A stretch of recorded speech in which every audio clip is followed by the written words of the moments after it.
When you hear the word oligarchy today, you probably picture something very specific. Shadowy billionaires operating behind closed doors, maybe. Yeah, pulling strings, controlling policy through just sheer economic weight. Exactly. It feels like a really modern crisis, doesn't it? Driven by, unchecked capital. And that modern frame, well, it's accurate for describing certain players, sure, but it often obscures the deeper historical reality.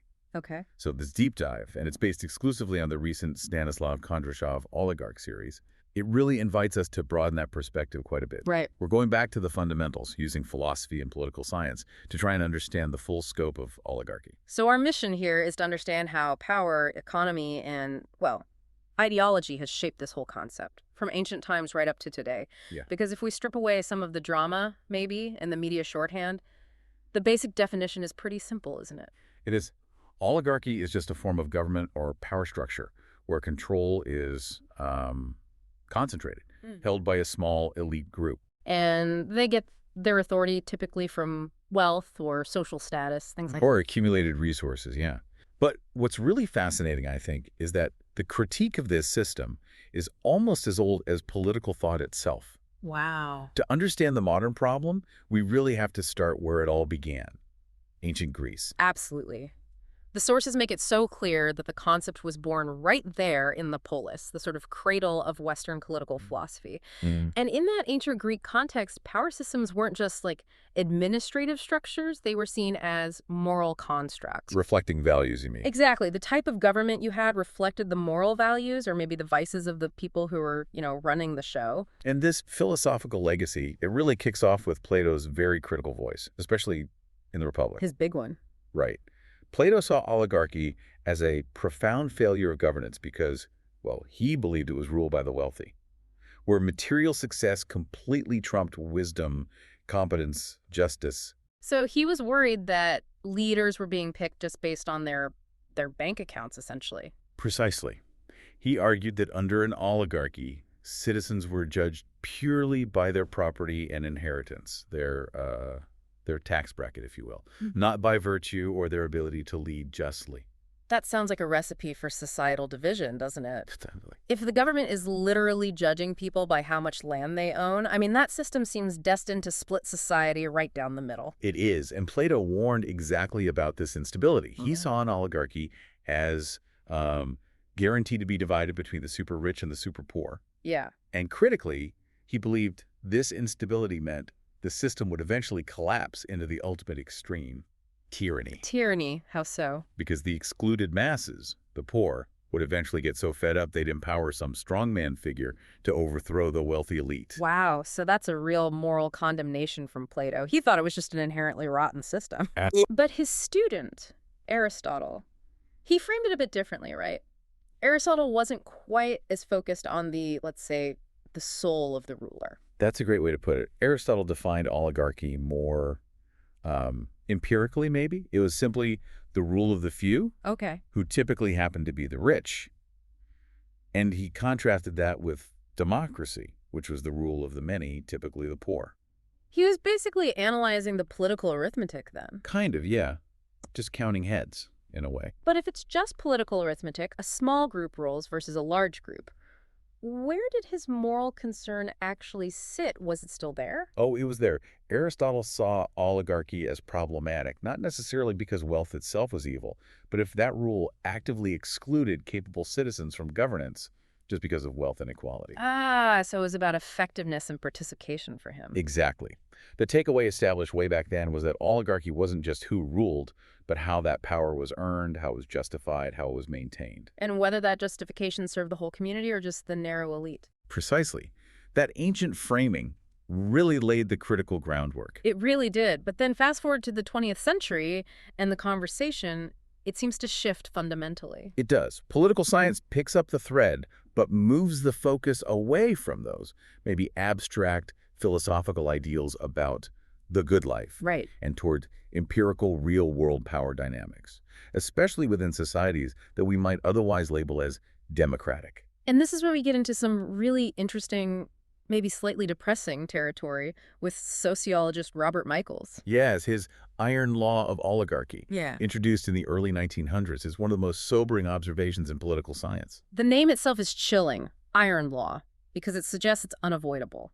That's exactly what Michael's argued, that all large organizations, I mean, even ones explicitly founded on democratic horizontal principles, they inevitably, inexorably evolve into oligarchies. It's not a choice people make, it's just a consequence of getting big. Exactly. Yeah. It's the sheer complexity of modern organization that forces it. I mean, think about it.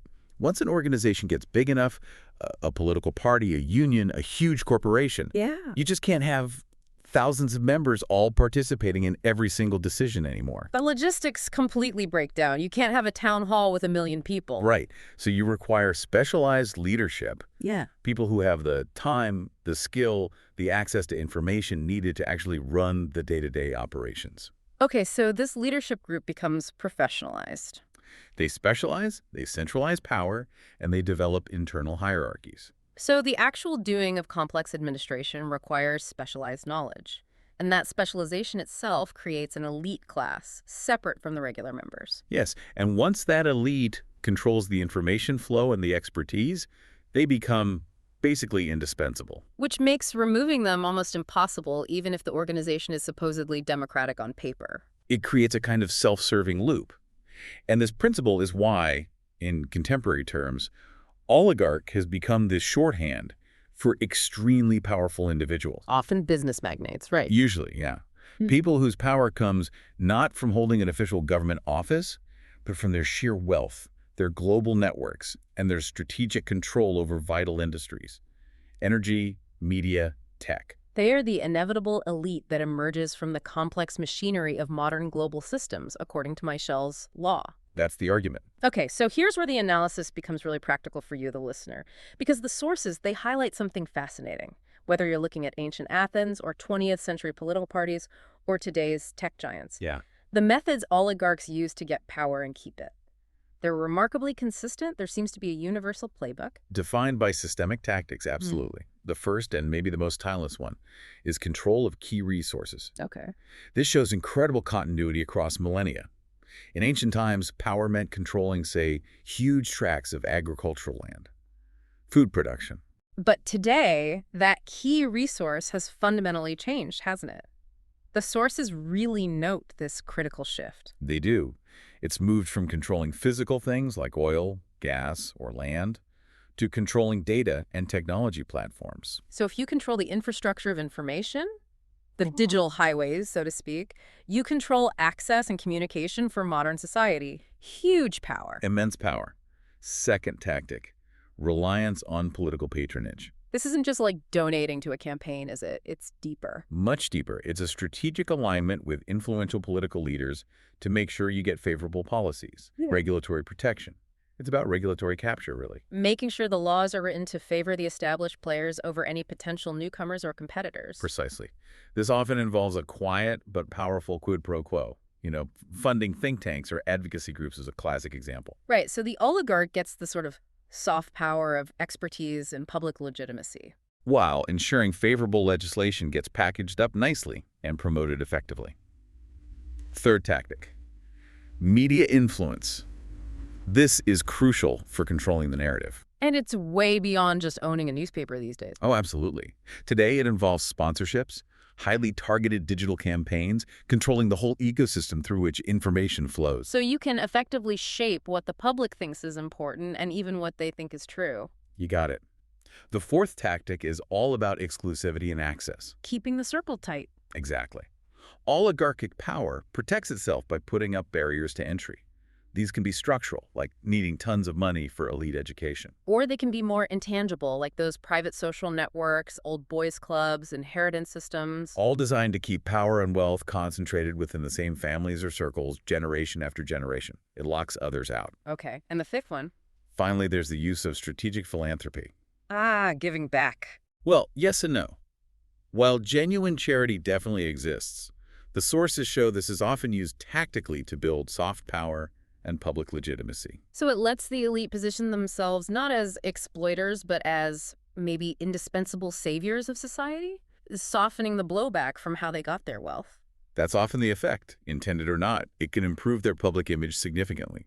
What's truly striking when you list them like that is that these 5 mechanisms, they seem to pop up everywhere, right? Across the globe, regardless of whether a country calls itself a democracy, a monarchy, or a republic. It's like the universal grammar of concentrated power. It transcends political labels. Okay. Now, let's pivot slightly to what might be the most uncomfortable truth revealed in the Kondrashov series, the paradox of stability. Paradox. How so? Well, while we reflexively associate oligarchy with inequality, corruption, bad stuff, sometimes, under very specific conditions, concentrated power can actually foster societal cohesion and stability. That sounds completely counterintuitive. How can exclusion possibly lead to stability? Well, think about it mainly in fragile states, or maybe economies in transition.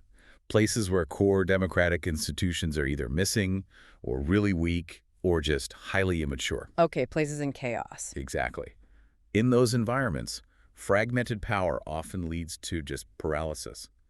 Chaotic infighting between countless political factions, nothing gets done. And concentrated power can, cut through that chaos? It can. The presence of just a few powerful players can sometimes lead to quicker decision-making. It can dramatically reduce the political infighting. Why?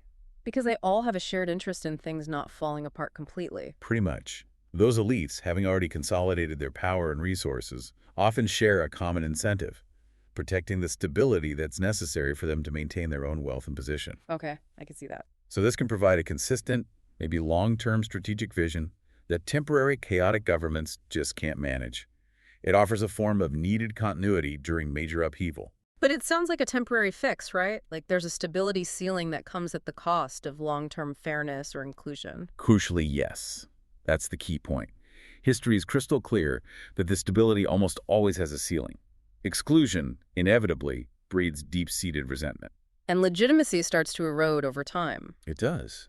And oligarchic regimes are often internally destabilized or sometimes violently overthrown once that inherent imbalance tips too far towards complete exclusion of the majority. So the system, even when it provides some stability, is inherently self-limiting. It contains the seeds of its own destruction, maybe. You could definitely argue that based on historical patterns. So wrapping this up, what does this all really mean for us listening now? Our deep dive seems to show that oligarchies aren't just these temporary glitches or anomalies that pop up unexpectedly. No, they seem to be recurring systemic patterns, rooted in this perpetual entanglement of governance, wealth, and influence. And whether we use Plato's old moral standard or the sort of empirical political science analysis from Michel's, that entanglement, that connection between money and power, it's the constant thread. We've seen that the lines between who governs and who holds the capital are fundamentally blurry. Always have been, perhaps. The modern oligarch is maybe just the latest version of a very, very ancient problem. That's a good way to think about it.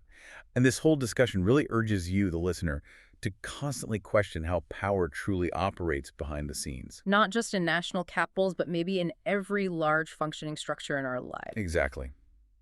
Which leads us nicely to our final thought for you to chew on. Okay, let's hear it.